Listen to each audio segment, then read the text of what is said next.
प्यारे सज्जनों, जब किसी सत्संगी को पूर्ण संत सदगुरु के द्वारा नाम की बख्शिश हो जाती है तो सत्संगी की जिम्मेदारी होती है कि वो सदगुरु की आज्ञा के अनुसार नाम का सिमरन करे, भजन ध्यान करे और अपने सच्चे धाम उस कुल मालिक के पास चला जाए। उस कुल मालिक के साथ उसका मिलाप हो जाए, उसका इस संसार में आना जाना समाप्त हो जाए, जीना मरना समाप्त हो जाए, उसे मुक्ति मिल जाए। प्यारे सज्जनों, सत्संगी जब भजन ध्यान पूर्ण लगन के साथ करने लगता है तो काल और माया उसके ध्यान सिमरन में रुकावटें डालते हैं, जिससे वो पूर्ण रूप से भजन ध्यान का आनंद नहीं ले पाता। उसको डर लगने लगता है, वो परेशान हो जाता है। प्यारे सज्जनों, ऐसे ही एक सत्संगी सज्जन थे जिनको हाल ही में नाम मिला हुआ था। उनके इस मार्ग पर चलने का कारण उनके मित्र थे जो कि उनके पड़ोस में ही रहते थे। उनका एक सत्संगी परिवार था जिनके घर उनका आना जाना लगा रहता था। वो बहुत ही अच्छे मित्र थे। उनकी मित्रता के कारण ही दोनों परिवारों की अच्छी बनती थी, एक दूसरे के घर आना जाना था। प्यारे सज्जनों, आप तो जानते ही हैं, जहां पर मालिक के प्यारे होते हैं, जहां पर नाम की कमाई करने वाले होते हैं, उनको देखकर और लोग भी प्रभावित हो जाते हैं। उनकी रहनी सहनी को देख करके और लोग भी उनसे आकर्षित होते हैं।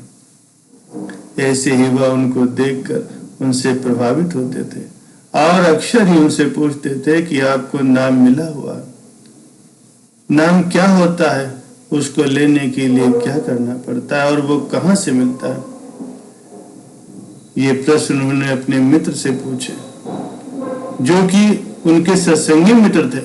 ये सुन करके वो मुस्कुरा पड़े। उन्होंने कहा कि नाम कोई वस्तु नहीं है, कोई पदार्थ नहीं, वो शब्दों में नहीं बताया जा सकता। वो जब मिल जाता है तभी उसका एहसास होता है। तो उन्होंने कहा इसका क्या मतलब है और बार बार यही पूछने लगे। तो उन्होंने कहा कि ये सब प्रश्नों के उत्तर आपको तभी मिल पाएंगे जब आप इस मार्ग पर चलेंगे। प्यारे सज्जनों, ऐसे ही अनेक प्रकार की बातें उन दोनों के बीच में हुआ करती। सत्संगी सज्जन ने कहा कि मैं आपको ज्यादा तो नहीं बता सकता, लेकिन जब हमें नामदान की बख्शिश हो जाती है, संत महापुरुषों के द्वारा नाम दे दिया जाता है, तो हमें सचखंड जाने का मार्ग मिल जाता है और हमारे सच्चे धाम को लेकर के जाना संत सदगुरु की जिम्मेदारी हो जाती है। वो सदगुरु पूरी कोशिश करते हैं कि जिसको उन्होंने नाम दिया है या फिर जिनको उन्होंने नाम की बख्शिश की है, वो अपने सच्चे धाम कुल मालिक के पास चले जाए, कुल मालिक के साथ उसका मिलाप हो जाए, उसका आना जाना खत्म हो जाए, उसे मुक्ति मिल जाए।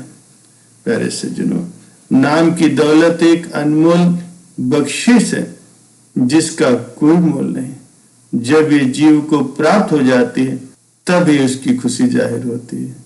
कुछ सत्संगी प्रेमियों से ये भी सुनने को मिलता है कि जब उन्हें नाम की बख्शिश हुई तब उन्हें ऐसा लगा कि दुनिया की अनमोल दौलत उसे मिल गई है जिसके वो काबिल नहीं थे, जिसका कोई मोल नहीं।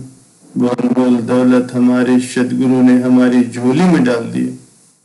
इतनी दुनिया में ऐसे सदगुरु ने हमें ढूंढ करके अपनी कृपा हम पर बख्शिश की और हमें काम क्रोध लोभ मोह अहंकार की अग्नि से बचा लिया है, इस माया की नगरी से हमें बचा लिया है।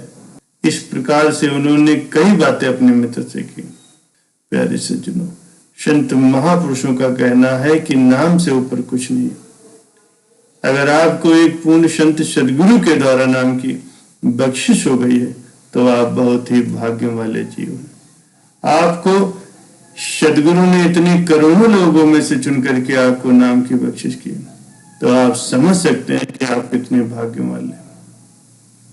आपको वो नाम रूपी खजाना मिल गया है जिसे पाने के लिए पता नहीं लोग कितनी कितनी ठोकरें खाते हैं, जगह जगह घूमते रहते हैं कि उन्हें कहीं से मालिक से मिलाप करवाने वाला एक पूर्ण संत सदगुरु मिल जाए, जो उन्हें रास्ता बता सके, जो उनका मार्गदर्शन कर सके।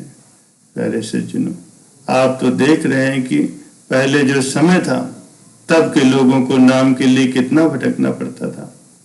आप देख सकते हैं कि राजा पीपा कैसे सदगुरु के पास नाम की भिक्षा मांगने गए थे, जबकि वो एक राजा थे।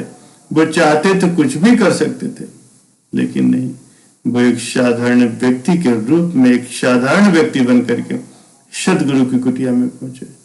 उनसे अर्ज की, मुझे आपसे नामदान की बख्शिश चाहिए।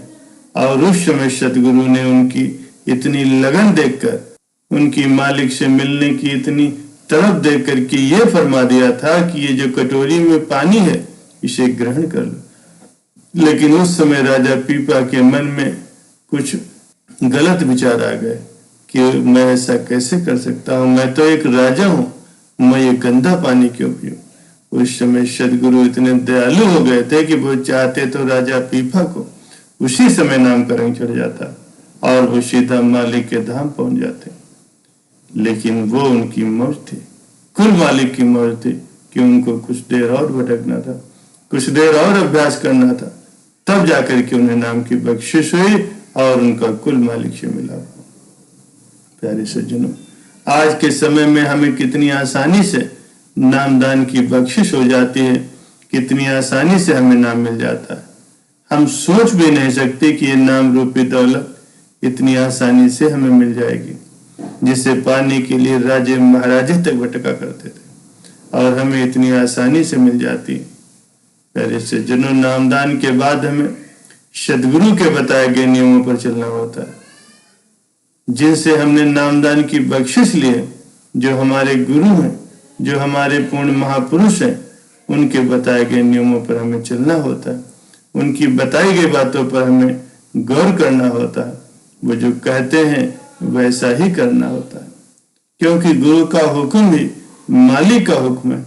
अगर हम अपने सदगुरु को एक साधारण जीव समझते हैं तो वो हमारी सबसे बड़ी भूल है, क्योंकि वो कोई साधारण जीव नहीं, वह कोई शरीर नहीं, वह तो खुद कुल मालिक है, वह तो खुद रब है।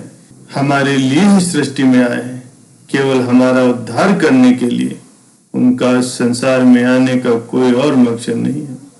वो तो चाहते हैं कि मेरे प्यारे जीव इस जन्म मरण के चक्कर से मुक्त हो जाएं और वापस अपने सचखंड चले जाएं।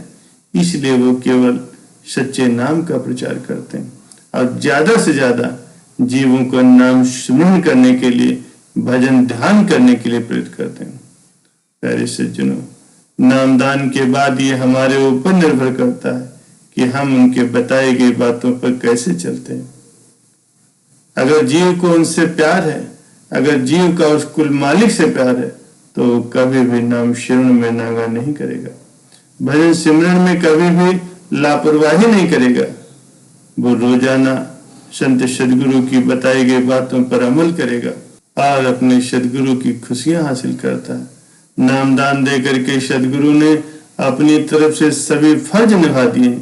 उस कुल मालिक ने हमें वो सभी कुछ बता दिया है, वो नाम रूपी दौलत दे दी, जिसके बाद बारी हमारी होती, हमें उसके ऊपर चलना होता है, सदगुरु की बताई गई बातों पर हमें चलना होता है। बड़े अफसोस के साथ ये कहना पड़ता है कि हम में से कुछ सत्संगी ऐसे भी हैं जो सदगुरु की बताई गई बातों पर नहीं चलते, नाम सिमरन नहीं करते, भजन अभ्यास नहीं करते। प्यारे सज्जनों, उनकी ये बातें सुन करके वो सत्संगी सज्जन बहुत ही प्रभावित हुए और उनको ऐसा लगा कि उन्हें सत्य का ज्ञान हो गया, जैसे उन्हें ईश्वर की एक झलक मिल गई। उनके अंदर एक तड़प पैदा है कि उन्हें भी नामदान लेना चाहिए, उसे रूहानियत से जुड़ना चाहिए। तो उन्होंने अपने मित्र से कहा कि अब मुझे भी नामदान लेना है, मुझे भी सिमरन करना है। प्यारे सज्जनों, संत सदगुरु की कृपा से उन्हें भी नाम की बख्शिश हो गई। जैसा कि आप जानते हैं कि नाम की बख्शिश के समय जो संत सदगुरु के द्वारा बताया जाता है उसका हमें पालन करना होता। तो ऐसे ही उन्होंने वो सभी बातों का पालन करना शुरू कर दिया जैसा कि उन्हें बताया गया था। प्यारे सज्जनों, उस सज्जन ने भी विधिवत नियम पूर्वक भजन ध्यान करना, नाम का स्मरण करना प्रारंभ कर दिया। उनको देख करके उनका पूरा परिवार भी एक सत्संगी परिवार हो गया और वो रोजाना ही भजन सिमरन करने लगे। उन्होंने सत्संग तो बहुत सुने थे, जिसके कारण रूहानियत के बारे में बहुत कुछ ज्ञान हो गया था। ऐसे ही एक दिन जब वो भजन सिमरन कर रहे थे तो उन्हें लगा कि ऐसे कोई उनके मार्ग में बाधा बन रहा है, भजन सिमरन में रुकावट डाल रहा है, उन्हें डराने की कोशिश कर रहा है। उन्होंने अपने मित्र को बताया कि जब भी मैं सिमरन पर बैठता हूँ तब मेरे अंदर से मन कहता है कि मत बैठो, या फिर मन मना करता है। ऐसा लगता है कि जैसे कोई मुझे भजन सिमरन पर बैठने से रोक रहा, और जब भी मैं बैठता हूँ तो एक काला सा साया सामने आ जाता है, जिसको देखकर मैं डर जाता हूँ। कोई आवाज आती है कि मत बैठो और मेरा मन भी उठने को करता है। कभी कभी तो मैं खुद से ही ये प्रश्न करता हूँ कि जब मैं भजन सिमरन ही नहीं कर पाऊंगा तो इस मार्ग पर भला कैसे चलूंगा। तो यही बात उन्होंने अपने मित्र को बताई। जब ये बातें उन्होंने अपने सत्संगी मित्र से कही तो वो समझ गए कि इनकी क्या समस्या, इनके साथ क्या हो रहा। उन्होंने कहा, जब जीव को सदगुरु के द्वारा नाम की बख्शिश हो जाती है तब जीव नाम सिमरन में बैठता है और भजन अभ्यास करना शुरू करता है। तो कुछ लोगों के साथ ऐसा होता है कि कोई उनके रास्ते में रुकावट डालता है, तो इससे उन्हें डरने की जरूरत नहीं। ये रुकावटें काल की तरफ से होती हैं। वो इसलिए होती हैं क्योंकि पहले हम उसके अधीन थे, और जब हमें नाम की बख्शिश हो गए तब हम अपने सदगुरु के अधीन हो गए, कुल मालिक के अधीन हो गए। और ये सब देखकर उस काल को अच्छा नहीं लगता। और वो जायज सी बात है कि जब हम किसी के अधीन हो और एकदम से हमें ये समझ आ जाए, माया का पर्दा आंखों से हट जाए, हम सही मार्ग पर चलना शुरू कर दें, तो जिसके हम अधीन थे वो हमारे मार्ग में रुकावट तो डालेगा ही। वो कभी नहीं चाहेगा कि ये जीव मेरे दायरे से छूट करके कुल मालिक से मिलाप कर ले। वो तो यही चाहता है कि ये सदैव मेरे ही अधीन रहे और इसी तरह से मोह माया में फंसा रहे, ये बार बार जन्मता रहे, मरता रहे और सदैव मेरे अधीन रहे। प्यारे सज्जनों, लेकिन जब हमें पूर्ण संत सदगुरु के द्वारा नाम की बख्शिश हो जाती तब हमारे ऊपर इसका कोई जोर नहीं चलता और वो कुल मालिक हमारी हर वक्त संभाल करता है। वो सदगुरु हमारी हर वक्त देख रेख करता है, तो हमें किसी भी काल माया से डरने की जरूरत नहीं है। हमें अपने सदगुरु पर पूर्ण विश्वास होना चाहिए, क्योंकि उस कुल मालिक ने, उस संत सदगुरु ने हमारी जिम्मेदारी ली है। वो काल माया हमारा कुछ नहीं बिगाड़ सकता। इसीलिए कहा जाता है कि आप अपना काम करो, मन को अपना काम करने दो, काल को अपना काम करने दो। आप केवल नाम सिमरन पर ध्यान दो, बाकी सब कुछ उस कुल मालिक पर छोड़ दो।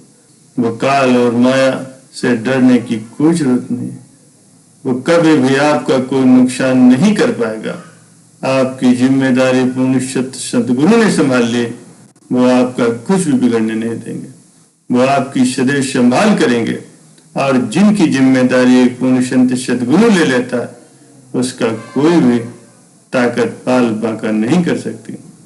प्यारे सज्जनों, हमें भी अपने सदगुरु की आज्ञा के अनुसार नाम की कमाई करनी है, शब्द की कमाई करना है। रोजाना उस कुल मालिक की भजन बंदगी के लिए समय निकालना है और बिना नागा किए भजन ध्यान सिमरन करना है। सदगुरु पर पूर्ण विश्वास बनाए रखना है। सदगुरु हमारी संभाल अवश्य ही करेंगे।